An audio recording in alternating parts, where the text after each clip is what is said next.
Então, a unidade que seria adequada em nível de saúde pública seria os ambulatórios médicos de atenção básica, que normalmente são as estruturas de saúde da família.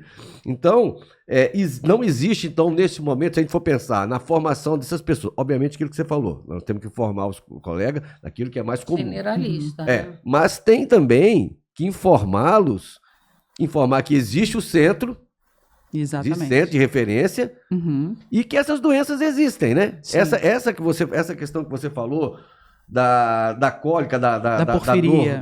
Da porfiria, uma manifestação de dor abdominal, quantas pessoas que são subdiagnosticadas em nível de dor abdominal, né? Que é uma queixa extremamente comum, né?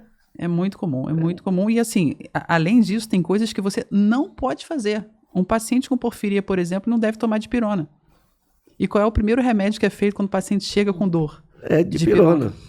Então, assim, além das coisas que a gente sabe que precisa do tratamento tal, a gente tem que reconhecer a doença, porque a gente, sabendo que o paciente não pode fazer, a gente evita uma crise de porfiria, que é uma crise grave. É o que a gente chama de Guillain-Barré-like, né? É um paciente que vai para o CTI como um Guillain-Barré. Eu tenho uma paciente lá do hospital, lá do Gafré, que ela estava internada no hospital público, ela fez 2 ciclos de imunoglobulina com diagnóstico de Guillain-Barré, e aí o médico do hospital lembrou que eu trabalhava no Hospital Universitário, me ligou e falou: Karina, eu tenho uma paciente aqui com Guillain-Barré, mas que já está no 2º ciclo de imunoglobulina e não melhora.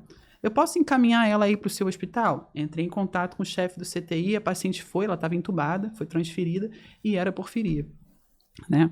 Então, assim, às vezes o paciente tem que chegar a uma crise grave dessa, quase falecer, né? Inclusive essa paciente, a irmã dela, faleceu anos antes, provavelmente tinha a mesma coisa, e isso foi um sinal de alerta para o diagnóstico, ou seja, o histórico familiar. Por isso que eu falei, né? Se a gente está diante de um paciente que não se enquadra no que é comum e tem um histórico familiar, você tem que pensar numa doença genética, você tem que pensar numa doença rara. Óbitos não explicados na família. Exatamente. Então, assim, eu anotei aqui umas coisas que eu achei interessante, disso que você falou. Então, a iatrogenia também acaba sendo um dos fatores de complicação. Iatrogenia, quando a atividade médica ou o tratamento médico provocam doença ou pioram a situação da doença. Exatamente. Então, a iatrogenia existe.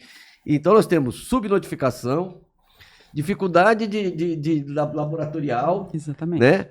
E ainda um percentual de iatrogenia, talvez até, nós falamos aqui agora há pouco, de uma laparotomia exploradora com apendicectomia, duplo J. Ou seja, o paciente é submetido a um procedimento cirúrgico que tem risco. Né? Anestésico. Então, assim, ainda tem isso, né? Algumas doenças neuromusculares, elas não podem, o paciente não pode receber determinados tipos de anestésicos.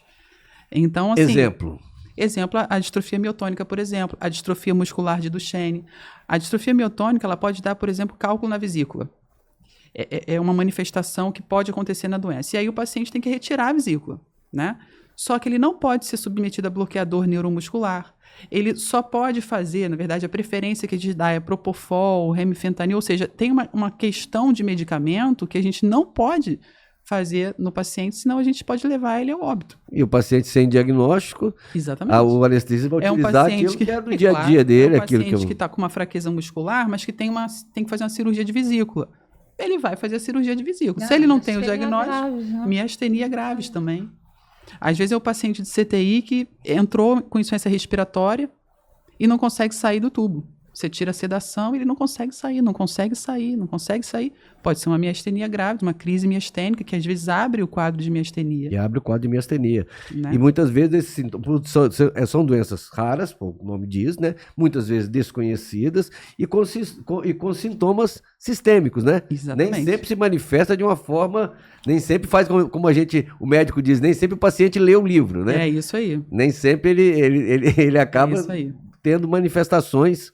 Por isso que é importante a gente ter um espaço para discutir essas doenças, né? Acho que alertar, todas elas têm um sinal de alarme. Uma coisa assim que vai aparecer, que você vai dizer, pô, isso deve ser tal doença.